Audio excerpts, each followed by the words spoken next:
Hi children, welcome back to Vidyarthi Tutorials. So children, in the previous class, we have completed chapter 5 triangles. So previous class లో chapter 5 triangles మొత్తం కూడా మనం successful గా complete చేసుకున్నాం. So today we are going to start a new topic, that is chapter 6 data handling. So ఈరోజు మనం కొత్త topic నేర్చుకోబోతున్నాం. దాని పేరేంటి? Data handling. సో మీరు నేమ్ ని అబ్జర్వ్ చేస్తుంటేనే మీకు అర్థమవుతుంది మనం దేన్ని హ్యాండిల్ చేయబోతున్నాం. డేటా. సో ఇక్కడ డేటా అనే word very important. So what is data? So ముందు మనం డేటా అంటే ఏంటో తెలుసుకోవాలి. సో లుక్ హియర్, ఇక్కడ ఒక పిక్చర్ ఇచ్చారు చూడండి. ఇక్కడ this boy is writing something on the board. So board మీద లైన్స్ డ్రా చేసి ఆ లైన్స్ ఎన్ని ఉన్నాయో కౌంట్ చేసి ఇక్కడ నంబరింగ్ వేస్తున్నాడు. So this is also one certain data. ఇది కూడా ఒక data. Another example is, me class లో బాయ్స్ ఎంతమంది ఉన్నారు, గర్ల్స్ ఎంతమంది ఉన్నారు, ఎంతమంది బాగా చదువుతారు, ఎంతమంది స్లో లెర్నర్స్ ఉన్నారు, యావరేజ్ స్టూడెంట్స్ ఎంతమంది ఉన్నారు, ఇవన్నీ ఒక డేటా కలెక్ట్ చేస్తే this is also one data. And ఇంకొక ఎగ్జాంపుల్ చూస్తే మనం పాపులేషన్ సెన్సస్ ఇస్తారు కదా. సో 2019లో ఎంతమంది పాపులేషన్ ఉన్నారు, 20లో ఎంతమంది పెరిగారు, అండ్ 21లో ఎంత పాపులేషన్ ఉన్నది అనేది పాపులేషన్ సెన్సస్ గ్రాఫ్స్ కూడా ఉంటాయి. సో ఇది కూడా ఒక certain data. And one certain ఏరియాలో న్యూస్ పేపర్స్ ఎంతమంది చదువుతున్నారు, బుక్స్ ఎంతమంది చదువుతున్నారు, ఆర్టికల్స్ ఎంతమంది చదువుతున్నారు, ఇవి కూడా కొన్ని సర్టెన్ పై చార్ట్స్ ఫామ్ లోని, బార్ గ్రాఫ్స్ ఫామ్ లోని మనకి డేటాని రిప్రజెంట్ చేయడం జరుగుతుంది. సో ముందు మనం డేటా అంటే ఏంటో తెలుసుకోవాలి. So in this chapter we are going to see what is data. So concept of data గురించి మనం నేర్చుకోబోతున్నాం. అంతేకాకుండా అర్థమెటిక్ మీన్, మోడ్, మీడియన్, ఇవన్నీ కూడా కొత్త టర్మ్స్. వీటన్నిటి గురించి కూడా ఈ చాప్టర్ లో డీల్ చేయబోతున్నాం. And visual representation of data, double bar graph and pie chart. So bar graphs గురించి, వాటిని ఎలా డ్రా చేయాలి, అండ్ పై చార్ట్స్ గురించి కూడా ఈ చాప్టర్ లో మనం నేర్చుకోబోతున్నాం. So are you ready? Then let's start now. So look here children, some introduction is given here. One day Kiran and Bindu visited nearby Grama Sachivalayam along with their father. So here there are two children. Who are they? One boy name is Kiran and the other girl name is Bindu. So Kiran and Bindu visited nearby Grama Sachivalayam. So మనందరి దగ్గర సచివాలయాలు ఉంటున్నాయి కదా. So ఇద్దరు కూడా గ్రామ సచివాలయానికి వెళ్ళారు. సో అక్కడ ఏం చూసారో చూద్దాం. Kiran, dad, what are the details about those are on the board? So Kiran అడుగుతున్నాడు వాళ్ళ డాడీని, ఏంటి ఇక్కడ బోర్డ్ మీద రాసిన డీటెయిల్స్ ఏంటవి అని అడుగుతున్నారు. Then father is saying that it is about the welfare schemes implemented by AP government and the number of beneficiaries. So ఇవన్నీ కూడా గవర్నమెంట్ మనకి ఇచ్చిన వెల్ఫేర్ స్కీమ్స్ అని వాళ్ళ ఫాదర్ రిప్లై ఇచ్చారు. సో అప్పుడు బిందు ఏమంటుంది, Kiran, could you tell me what is the population of our village? So Kiran, నువ్వు మన పాపులేషన్ విలేజ్ యొక్క పాపులేషన్ ని చెప్పగలవా అని Bindu is asking Kiran. Then Kiran is replying 3254 people are residing in our village. So మొత్తం 3254 పీపుల్ ఉన్నారు మన విలేజ్ లో అని కిరణ్ చెప్పాడు. Then father is telling, Bindu, how many Amma Vodi beneficiaries are there in our village? So మన విలేజ్ లో అమ్మఒడి బెనిఫిషియరీస్ అంటే ఎంతమందికి అమ్మఒడి స్కీమ్ వస్తుంది అని ఫాదర్ అడిగితే అప్పుడు బిందు చెప్తుంది. సో ఏం చెప్పింది, in our village there are 185 Amma Vodi beneficiaries. So 185 members కి అమ్మఒడి వస్తుంది అని బిందు రిప్లై ఇచ్చింది. సో ఇక్కడ వీళ్ళు ఆన్సర్స్ ఎలా చెప్పారు, ఈ డేటాని యూజ్ చేసి చెప్పారు. సో ఇక్కడ గ్రామ సచివాలయం గొల్లయ్యగూడెం ఏలూరు. సో ఇక్కడ ఊరు పేరు కూడా ఇచ్చారు. They mention the village name. So village name mention చేశారు అండ్ ఇక్కడ టోటల్స్ మెన్షన్ చేశారు. వాళ్ళు ఏం అడిగారు? ఫస్ట్ బిందు ఏం అడిగింది కిరణ్ ని? Total how many people are residing in our village అని అడిగింది. సో ఎంతమంది ఉంటున్నారు అని అడిగితే అప్పుడు కిరణ్ ఏం చేశాడు? ఇక్కడ ఇచ్చిన టేబుల్లో పాపులేషన్ ని చూశాడు. So here population is there no. So ఇక్కడ ఎంత ఉంది? 3254. సో ఈ నెంబర్ ని చూసి కిరణ్ రిప్లై ఇచ్చాడు. అండ్ నెక్స్ట్ ఫాదర్ అడగగానే అమ్మఒడి బెనిఫిషరీస్ బిందు ఎలా చెప్పింది? ఇక్కడ అమ్మఒడి స్కీమ్ దగ్గర ఎంత ఉంది నెంబర్? 185 ఉంది కదా. సో ఆ నెంబర్ ని చూసి బిందు రిప్లై ఇచ్చింది. సో ఇది ఒక డేటా. సో డేటాని ఈ విధంగా మనం రిప్రజెంట్ చేస్తాం. So here a line is given. See, the information exhibited on the board is basic data of the village. So ఇదొక బేసిక్ డేటా, ఆ విలేజ్ యొక్క బేసిక్ డేటా. సో అలాంటి డేటా మీరు మీ గ్రామ సచివాలయంలోని కానీ హాస్పిటల్స్లో కానీ ఎక్కడైనా సరే మీరు కూడా ఒకసారి విజిట్ చేసి అబ్జర్వ్ చేయండి. ఓకేనా? సో నెక్స్ట్ చూడండి. The information which collected either in the form of numbers, words or pictures is called data. So data అంటే ఏంటి? ఒక ఇన్ఫర్మేషన్, ఏదైనా ఒక ఇన్ఫర్మేషన్ని నంబర్స్లో కానీ వర్డ్స్లో కానీ పిక్చర్స్లో కానీ కలెక్ట్ చేసి రిప్రజెంట్ చేస్తే దాన్ని ఏమంటాం మనం? డేటా అంటాం. So always we can see several kinds of information or data through newspapers, magazines, television and other sources of media in our daily life. So ఇలాంటి డేటా మనం ఎక్కువ ఎక్కడ అబ్జర్వ్ చేస్తాం? న్యూస్ పేపర్స్లో అబ్జర్వ్ చేస్తాం, అవునా? సో న్యూస్ పేపర్స్లో మనం ఎలక్షన్ రివ్యూస్ కానీ పాపులేషన్ సెన్సస్ కానీ gold rates and chicken rates ఇవి ఆల్టర్ అవుతూ ఉంటాయి కదా, one day to other. So అవన్నీ కూడా న్యూస్ పేపర్లో మనకి డేటా ఫామ్లో రిప్రజెంట్ చేస్తారు. అండ్ వెదర్ రిపోర్ట్స్ కూడా. ఓకేనా? సో మ్యాగజైన్స్,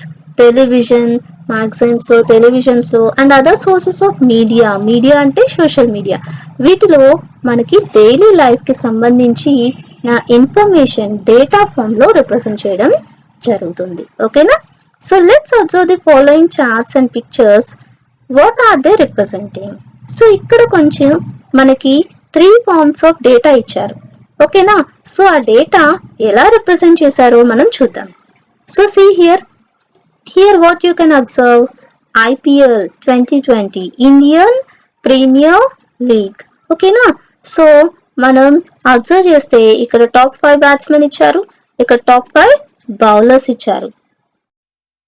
సో మనం క్రికెట్ మ్యాచెస్ చూసినప్పుడు మనకి scores representation and total representation and run rate ఇవన్నీ కూడా మనకి గ్రాఫ్స్ ఫామ్లో డేటాని రిప్రజెంట్ చేస్తారు.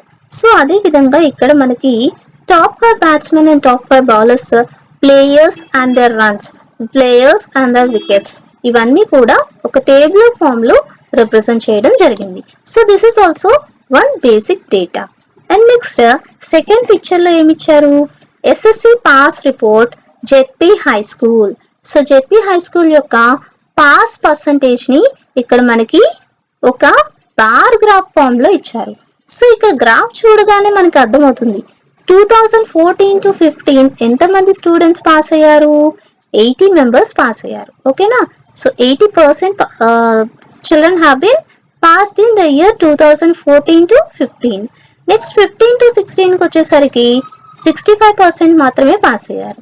And next again 2016 to 17 percentage increased. So 75% pass అయ్యారు. సో ఇక్కడ మనకి టేబుల్ ఫామ్లో ఈజీగా మనం ఆ స్కూల్ యొక్క డేటాని అర్థం చేసుకోవచ్చు. ఓకేనా? So this is a bar graph. దీన్ని మనం బార్ గ్రాఫ్ అంటాం. ఓకేనా? So this is called as x axis and this is called as y axis. ఓకేనా?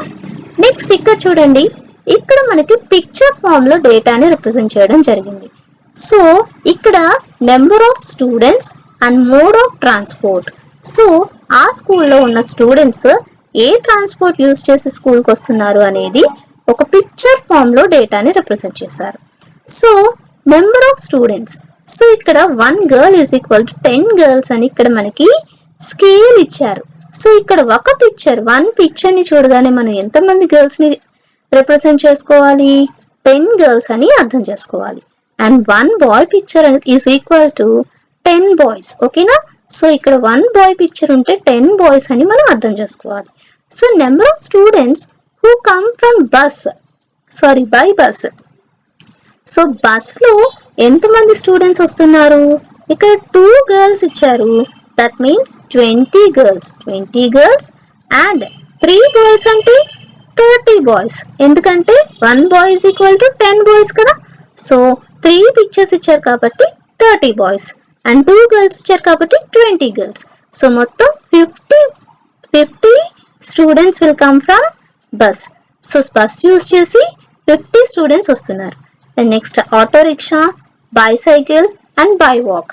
సో వీటన్నిటి గురించి కూడా ఒక పిక్చర్ ఫార్మాట్ లో మనము డేటాని ఈజీగా రిప్రజెంట్ చేసి చూపించవచ్చు. ఓకేనా?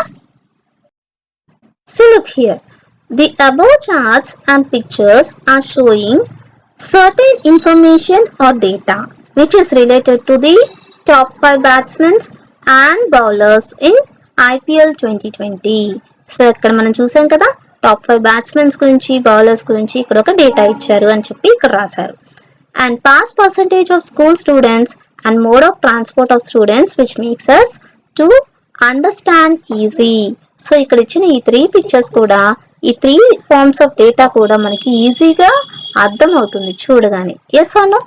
So collection of data places a very important role in the statistical analysis. So data అనేది ఏదైనా ఒక స్టాటిస్టికల్ అనాలిసిస్ చేయడానికి వెరీ ఇంపార్టెంట్ రోల్. సో మంచి క్రూషియల్ రోల్ ని ప్లేస్ చేస్తుంది. సో డేటాని కలెక్ట్ చేయడం అనేది వెరీ ఇంపార్టెంట్.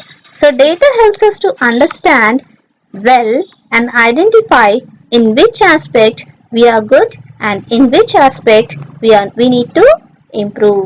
సో ఒక డేటాని కలెక్ట్ చేసిన తర్వాత మనం ఏ ఆస్పెక్ట్ లో గుడ్ గా ఉన్నాం, ఏ ఆస్పెక్ట్ లో ఇంకా ఇంప్రూవ్ అవ్వాల్సి ఉంటుంది అనేది కూడా మనం ఈజీగా అర్థం చేసుకోవచ్చు. దీనికి మనం సెకండ్ ఎగ్జాంపుల్ తీసుకోవచ్చు. సో ఇక్కడ ఎస్ఎస్సి పాస్ పర్సెంట్ లో ఫస్ట్ ఇయర్ లో మనకి 80% ఉంది. నెక్స్ట్ 65 కి సో పాస్ పర్సంటేజ్ అనేది తగ్గిపోయింది. So what they have to do? They need to improve. So తర్వాత ఇంప్రూవ్ అయ్యారు, మళ్ళీ రెడ్యూస్ అయింది. So next last final year లో, దట్ ఈస్ 2018 to 19 లో 90% పాస్ పర్సంటేజ్ తెచ్చుకోగలిగారు బికాస్ ఆఫ్ డేటా. సో డేటాని అనాలిసిస్ చేసి మనం ఏం చేయాలి? Which aspect we are good and which aspect we need to improve అనేది మనం ఈజీగా తెలుసుకోవచ్చు. The method of collecting information is divided into 2 types. So ఇలా ఇన్ఫర్మేషన్ ని కలెక్ట్ చేయడానికి మనం 2 ways లో చేయొచ్చు. So 2 different types. What are they?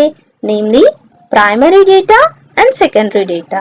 So primary data అంటే ఏంటి, సెకండరీ డేటా అంటే ఏంటో కూడా మనం తెలుసుకోవాలి. So what is primary data and what is secondary data? So primary data అంటే ఏంటి? The data collected directly through personal experiences, interviews, direct observations, physical testings, etc. is called primary data. It is also described as raw data or first-hand information. So primary data అంటే ఏంటి? మనం డైరెక్ట్గా తెలుసుకున్న data అనేదాన్ని primary data అంటాం. So ఇక్కడ మనం డేటాని డైరెక్ట్గా కలెక్ట్ చేస్తాం. ఎలా? పర్సనల్ ఎక్స్పీరియన్సెస్తో. అంటే మనం పర్సనల్గా ఎక్స్పీరియన్స్ చేసిన డేటాని మనం రిప్రజెంట్ చేస్తాం.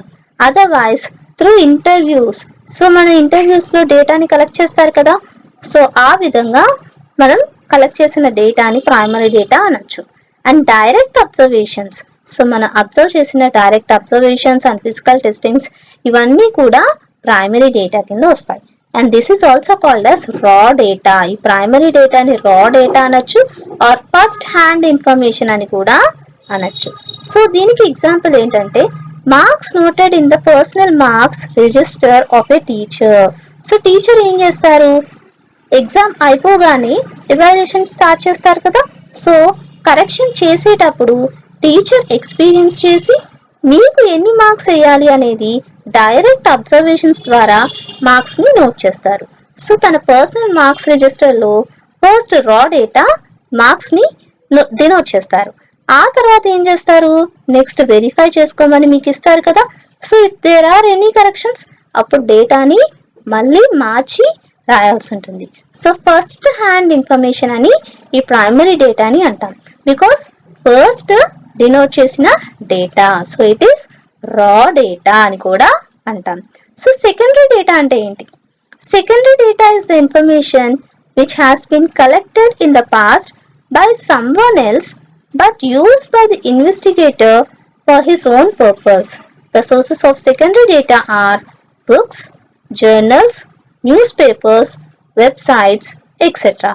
సో ఇది మన పోస్ట్ ఎగ్జాంపుల్కి కంటిన్యూషన్గా మనం సెకండరీ డేటాని కూడా చూసుకోవచ్చు.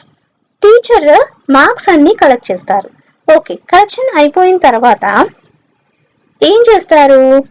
It is a class teacher. Class teacher అయితే ఏం చేస్తారు, సబ్జెక్ట్ టీచర్స్ దగ్గర డేటాని కలెక్ట్ చేసి ఆ డేటాని ఇన్వెస్టిగేట్ చేసి ఆ తర్వాత మీకు ప్రోగ్రెస్ రిపోర్ట్లో డినోట్ చేసి ఇస్తారు. సో ఇక్కడ ప్రోగ్రెస్ రిపోర్ట్లో డినోట్ చేసి ఇచ్చిన డేటా మనకి ఏ డేటా అవుతుంది? సెకండరీ డేటా అవుతుంది. It is not primary data, it is secondary data. ఎందుకంటే ఆల్రెడీ మనకి ఉన్న ఇన్ఫర్మేషన్ని స్క్రూటినైజ్ చేసి ఇన్వెస్టిగేట్ చేసి మళ్ళీ మనకి డేటా ప్రెజెంట్ చేస్తున్నారు కాబట్టి అది సెకండరీ డేటా కింద వస్తుంది. ఓకేనా? సో ఇక్కడ ఒక ఎగ్జాంపుల్ ఇచ్చారు చూడండి. Collection of village population details from census register. అంటే ఆల్రెడీ ఉన్న ఇన్ఫర్మేషన్ని సెన్సస్ రిజిస్టర్ నుంచి మనం కలెక్ట్ చేసి రాసుకుంటున్నాం. ఓకేనా? విలేజ్ యొక్క పాపులేషన్ సెన్సస్ గురించి ఆ రిజిస్టర్ నుంచి కలెక్ట్ చేసుకుంటున్నాం కాబట్టి అది సెకండరీ డేటా అవుతుంది. ఓకే, సో హియర్ ఒక హిస్టారికల్ నోట్ ఇవ్వడం జరిగింది చూడండి. Doctor Kalyampudi Radhakrishnarao, CR Rao. So doctor Kalyampudi Radhakrishnarao, he is an Indian, a well-known statistician famous for his theory of estimations. So ఈయన ఏ ఫీల్డ్ లో వర్క్ చేశారు? స్టాటిస్టిక్స్ ఫీల్డ్ లో వర్క్ చేశారు. So he is a well-known statistician. So theory of estimations కి ఈయన famous. He worked on Cramer-Rao inequality and Fisher-Rao theorem. His schooling was completed in Gudur, Nusavir, Nandigama and Visakhapatnam. So he worked on Cramer-Rao inequality and Fisher-Rao inequality. theorem. So ఈ రెండు కూడా statistics subject కి సంబంధించిన theorems. So ఈ రెండింటి theorems మీద ఈయన చాలా వర్క్ చేశారంట. His schooling was completed in Gudur, Nusavir, Nandigama and Visakhapatnam. So schooling అనేది ఈ ప్లేసెస్ లో ఈయన కంప్లీట్ చేశారు. He studied MA Mathematics in Andhra University and he obtained a PhD degree under the guidance of Sir R.A. Fisher. So ఈయన MA Maths ఎక్కడ complete చేశారు? Andhra university నుంచి చేశారు. And he obtain PhD degree. PhD ఎక్కడి నుంచి వచ్చింది? RA fissure అనే scientist. So ఈయన గైడెన్స్ లో ఈయన PhD డిగ్రీ కంప్లీట్ చేశారని చెప్పి ఇక్కడ మనకి ఒక ఫేమస్ స్టాటిస్టిషియన్ గురించి ఇచ్చారు. And his name is doctor Kalyampudi Radhakrishnarao. He is nothing but CR Rao. Understood children? Next we have measures of central tendency. అంటే ఏంటో చూద్దాం చూడండి. We have come across several situations where we use the term average in our day-to-day life.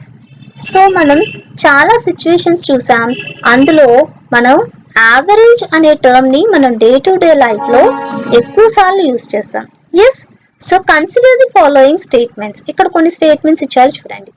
The average marks secured by Class 6 students in mathematics summative test is 74.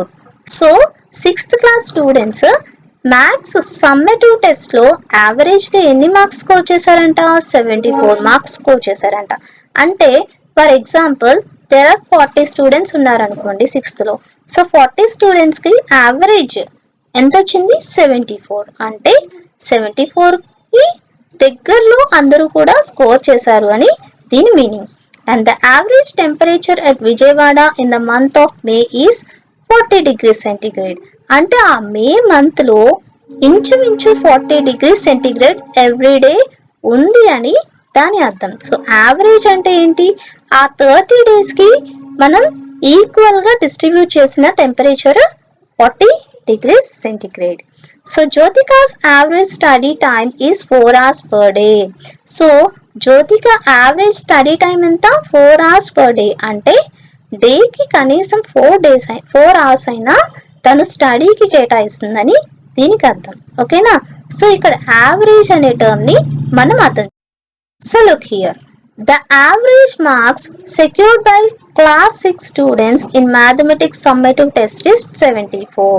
So ఈ term అంటే ఏంటి, does it mean that every student has got secured 74 marks in the class? So అందరికీ 74 marks వచ్చినాయి అని అర్థమా 6th class లో? No, certainly not. Some students may got more than 74 and some students may got less than 74. So కొంతమందికి 74 above రావచ్చు, కొంతమందికి 74 కన్నా తక్కువ రావచ్చు. అందరికీ 74 వచ్చినాయి అని దాని మీనింగ్ కాదు. Average is the value that represents the general performance of class 6 students in mathematics test. So అదేంటి యావరేజ్ అంటే ఏంటి, అక్కడ 6th class స్టూడెంట్స్ యొక్క పర్ఫార్మెన్స్ ని జనరల్ గా 74 మార్క్స్ కి యావరేజ్ తీశారు అని దాని అర్థం. ఓకేనా. So similarly 40 degrees centigrade is a representative of temperature of Vijayawada in the month of May. So మేలో 40 degrees centigrade అంటే ఎవ్రీడే 40 degrees centigrade ఉంటుంది అని అర్థం కాదు. సో దగ్గరలో 40 దగ్గరలో ఉంది అని దాని meaning. So that is what average. Okay, we can say average is a representative of central tendency value of the group of data. So ఇక్కడ యావరేజ్ అంటే ఏంటి, we can say average is a representative or central tendency value of the group of data. So ఆ group of డేటాకి average ని central tendency value అని చెప్పచ్చు. By using a central tendency value we can summarize the given data. So ఆ డేటాని మనం summarize చేయడానికి మనం సెంట్రల్ టెండెన్సీ వాల్యూని యూజ్ చేస్తాం. Different forms of data need different forms of representative values. So వేరే డేటాస్కి వేరే రిప్రజెంటేటివ్ వాల్యూస్ కావాలి. సో ఆ వాల్యూస్ ని మనం ఏమంటాం, సెంట్రల్ టెండెన్సీ వాల్యూస్ అంటాం. So our central tendency values to describe it. We study 3 types of measures of central tendency of data. So ఈ సెంట్రల్ టెండెన్సీ ఆఫ్ డేటాలో 3 టైప్స్ ఉన్నాయి. ఏంటవి, arithmetic mean, mode, median. So arithmetic mean ద్వారా, mode ద్వారా, median ద్వారా మనం ఒక డేటాని రిప్రజెంట్ చేయొచ్చు. సో సమ్మరైజ్ చేయొచ్చు. సో ఈ మీన్ అంటే ఏంటి, మోడ్ అంటే ఏంటి, మీడియన్ అంటే ఏంటి, వీటిని ఎలా క్యాలిక్యులేట్ చేయాలి, అసలు ఇవేంటో మనం నెక్స్ట్ క్లాస్లో నేర్చుకుందాం. ఓకేనా. So till now we have learned about data. So ఈ రోజు క్లాస్లో మనం డేటా అంటే ఏంటో తెలుసుకున్నాం, డేటా ఎన్ని రకాలుగా ఉంటుందో తెలుసుకున్నాం.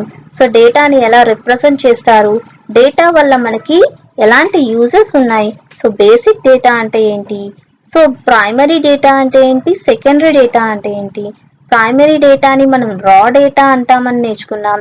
So all these things we have learned in this class. Central tendency value గురించి కూడా నేర్చుకున్నాం.